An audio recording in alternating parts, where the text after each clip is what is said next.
Olá, irmãos. Saúdo cada um de vocês com a graça e a paz de nosso Senhor Jesus Cristo. Amém?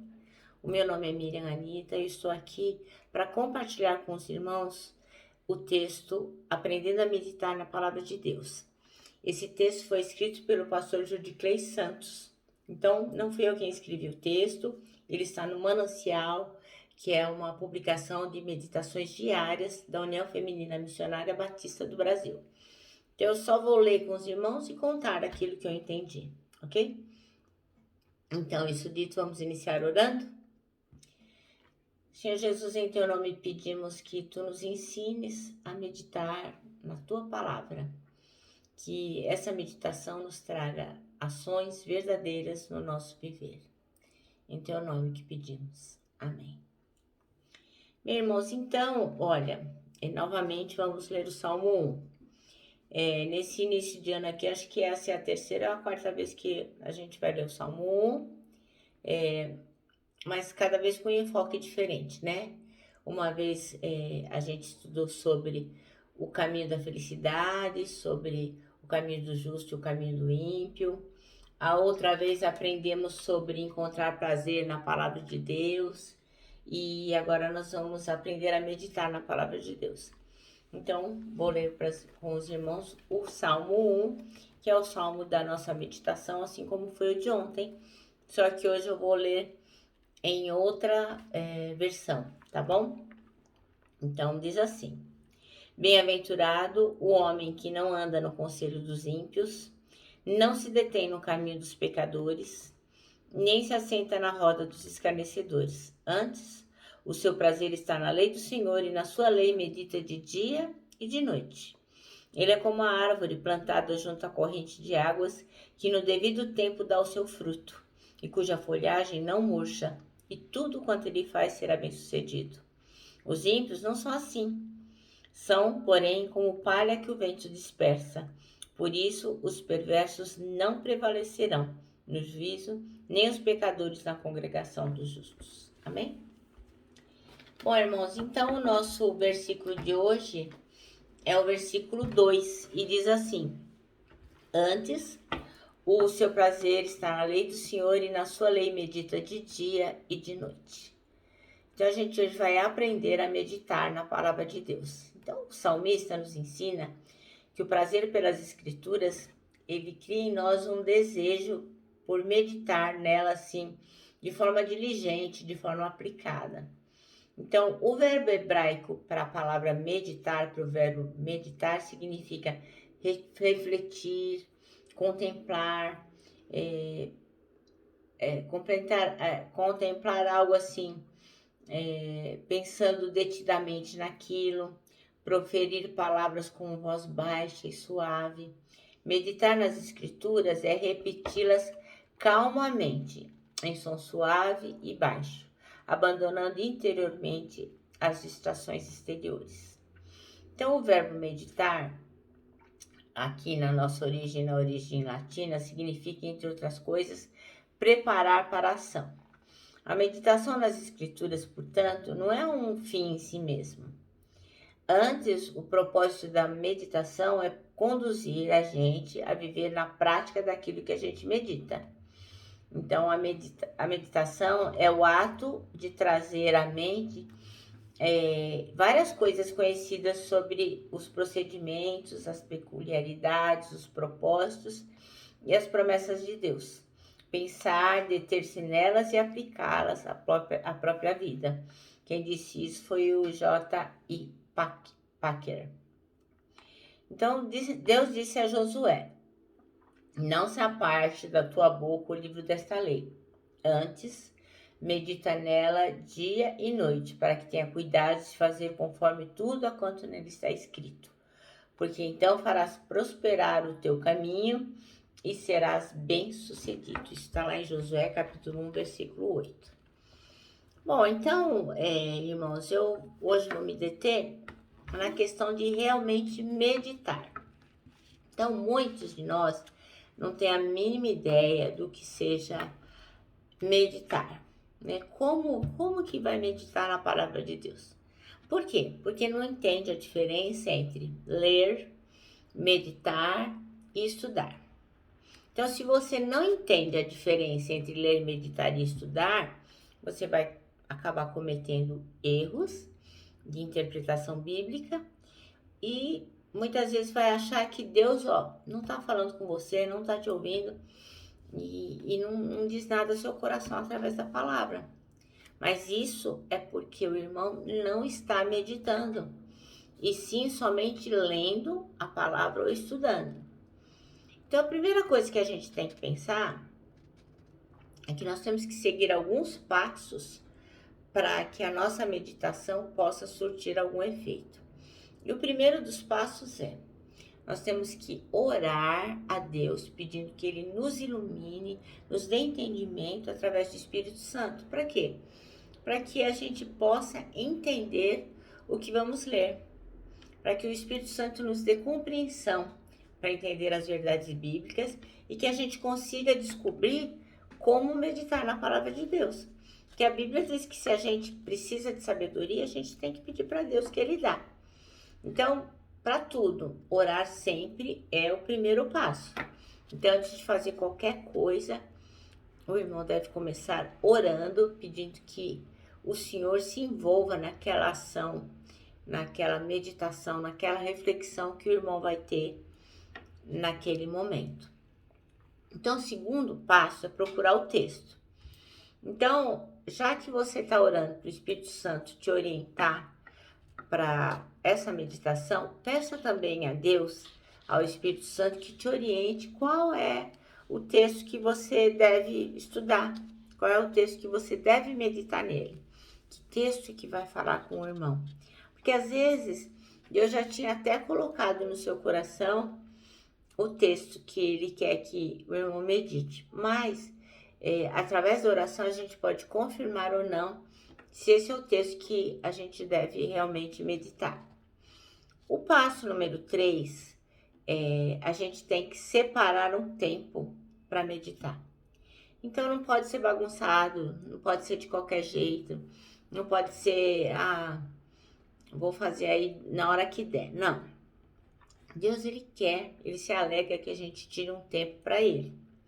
E eu confesso que eu tenho muita dificuldade para isso também.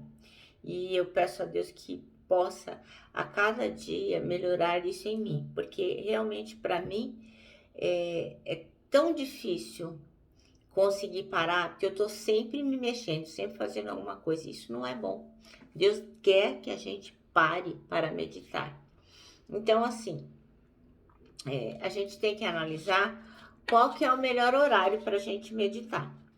Então, de manhã, por exemplo, eu morri e esqueci de deitar. Não me dê nem recado de manhã, porque eu sou muito lenta. Então, de manhã não é para mim um bom horário para meditar. Não. À noite sim, eu tô esperta, eu tô atenta, mas de manhã não. Então, assim, o irmão tem que ver qual é o melhor horário para parar e meditar na palavra de Deus. Qual é o horário que a sua mente está tranquila para fazer aquilo. Mas também não pode dar desculpa, eu nunca tô tranquilo, tô sempre afofado, não consigo, então não vou meditar. Não, isso não é desculpa para nada, o irmão tem que arranjar um tempo sim. Então, o irmão tem que separar um tempo para estudar a palavra de Deus e meditar nela. Para quê? Para que o irmão possa sempre saber o que Deus tem para falar para você. Como é que você vai saber o que Deus quer falar se você não meditar na sua palavra? Outra coisa, a gente tem que entender a diferença entre meditação bíblica, leitura e estudo bíblico. Então, ler a Bíblia é quando você abre a Bíblia aleatoriamente, lê qualquer texto, ou até mesmo quando você segue uma leitura ordenada. Então, por exemplo, eu participo de um grupo da leitura da Bíblia em um ano. Então, a gente lê ordenadamente alguns capítulos do Velho Testamento e do Novo Testamento.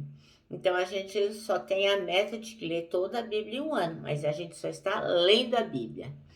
Estudar a Bíblia é quando você pega um texto, um capítulo, até mesmo um livro inteiro e se aprofunda em entender todo o contexto em volta daquilo, a geografia do lugar, quais eram as questões políticas que estavam acontecendo, como eram os hábitos, o que era esperado das pessoas naquela época. por que foi escrito, para quem foi escrito, quando foi escrito, em que situação foi escrito. Enfim, você utiliza de tudo, faz pesquisa, realmente você navega naquilo, nada. Então hoje é muito mais fácil para a gente. Nós temos a internet, nós temos vários pastores para perguntar, nós temos pessoas que podem nos ajudar, a nossa liderança pode nos ajudar. Então, quando temos dúvidas para estudar a Bíblia, podemos pedir para as pessoas que nos ajudem. E a outra coisa é a meditação bíblica. Então, é selecionar um texto para você ler, reler aquele texto, analisar aquele texto, pensar sobre aquilo, trazer para a sua situação atual. Se, puxa, eu estou vivendo determinada coisa, como é que eu posso aplicar esse texto na minha vida? Essa é a meditação.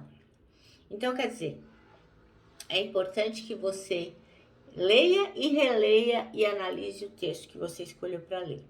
Outro passo é, você tem que entender o sentido do texto. Então, você tem que procurar entender o que Deus está falando ao seu coração, o que Ele está querendo lhe dizer através daquele texto, fazer um resumo panorâmico na sua mente daquilo que está acontecendo. Então, por exemplo, eu vou pegar como exemplo aqui um texto pequeno, que é lá em Mateus 8, versículos 23 ao 26. E diz assim, ó, Jesus subiu num barco e os seus discípulos foram com ele. De repente, uma grande tempestade agitou o lago de tal maneira que as ondas começaram a cobrir o barco. E Jesus estava dormindo. Os discípulos chegaram perto dele e o acordaram dizendo, socorro, Senhor, nós vamos morrer. Por que é que vocês são assim tão medrosos? Respondeu Jesus. Como é pequena a fé que vocês têm.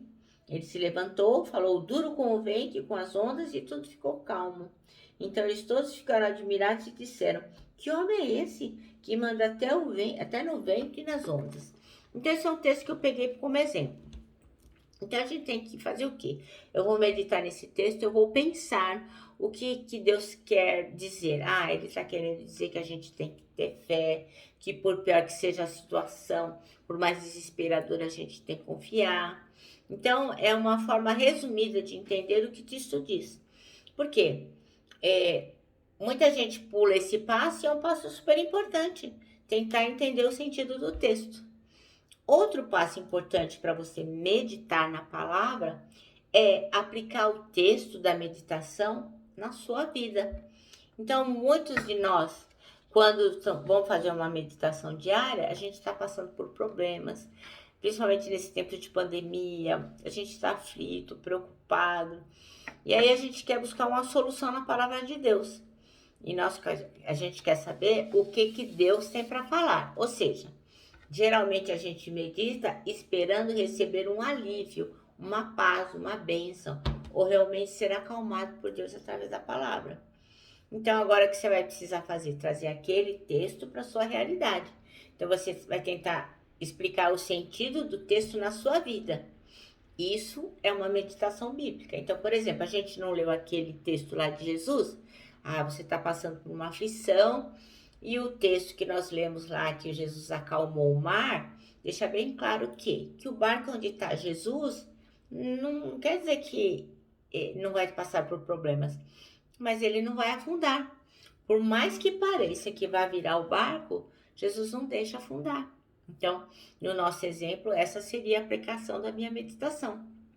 Então, tudo parece sem solução, mas Deus está dizendo através do texto que você pode usar a sua fé para confiar nele. Viu como ficou fácil aplicar agora? Então, você lê, medita, entende e usa para sua vida. Então, outro passo é que ao final, depois de você ler, meditar, você deve ficar em silêncio. Por quê? Para você deixar o Espírito Santo trabalhar. Então, para que você permita que o Senhor fale com você naquele momento, te ajude, te acalme, te tranquilize. Então, quando a pessoa está num momento de agonia interna, de preocupação, de aflição, ela vai se deixar ouvir a voz de Deus se ela ficar em silêncio. Se ela ficar atribulada, ela não vai ouvir nada. Então, por isso, depois que você meditou sobre a palavra, você deve parar e ficar em silêncio por um momento. Fica refletindo, não fala com ninguém. não lê, não se mexe, fica só diante daquele texto, tentando ouvir o que o Senhor tem para você. Isso também é meditar na palavra de Deus. Ou seja, quanto mais calmo você tiver, melhor será. Então, a outra coisa que você deve fazer, na minha opinião, e seria a última, é você fazer perguntas para o texto. Você olha para aquele texto e fala assim: Espírito Santo, Senhor, o que esse texto quer dizer para mim? O que ele representa? Por exemplo, o exemplo que eu dei. Por que chegou a acontecer aquilo lá com o barco? Por que eles ficaram numa situação tão crítica, mesmo com Jesus dentro do barco? Então, esses são exemplos de perguntas que você pode fazer. Nossa, e aí o Senhor pode falar no seu coração. E de acordo com o texto, você vai fazendo perguntas e vai buscando outros textos que possam responder às suas perguntas. Então, nesse texto aqui de Jesus, a gente pode responder que no mundo a gente tem aflição, mas a gente tem que ter bom ânimo, porque ele venceu o mundo. Então, moral, no barco onde está Jesus vai ter aflição, mas vai ter Jesus nele. As dificuldades existem, mas ele está conosco. Então, conclusão. Para meditar na palavra, ora antes de meditar, entenda a diferença entre ler, estudar e meditar. Separa um tempo para meditação. Procura um texto que você sente no seu coração que é para você ler. Entende o sentido desse texto que você está lendo. Aplica o texto na sua vida, senão vai valer nada. Fique em silêncio por um tempo. E faça perguntas do texto para você mesmo, para você saber o que você aprendeu. Então, quando a gente termina de meditar na palavra, a gente sai renovado, a gente sai uma outra pessoa e sai forte novamente. Então, há muita inquietação, pressa e barulho, mas como cristãos precisamos resgatar o sagrado hábito da meditação. Que tal começar a fazer isso hoje mesmo? Então, meus irmãos, eu deixei algumas dicas. O nosso manancial termina assim: há muita inquietação, pressa e barulho, mas como cristãos precisamos resgatar o sagrado hábito da meditação. Que o irmão possa fazer isso. Eu me despeço aqui com o meu abraço fraternal, com o meu abraço de ursa. Lembrando que 2021, ó, ninguém solta a mão de ninguém. E lógico, né, com a nossa palavra de ordem que é saudades.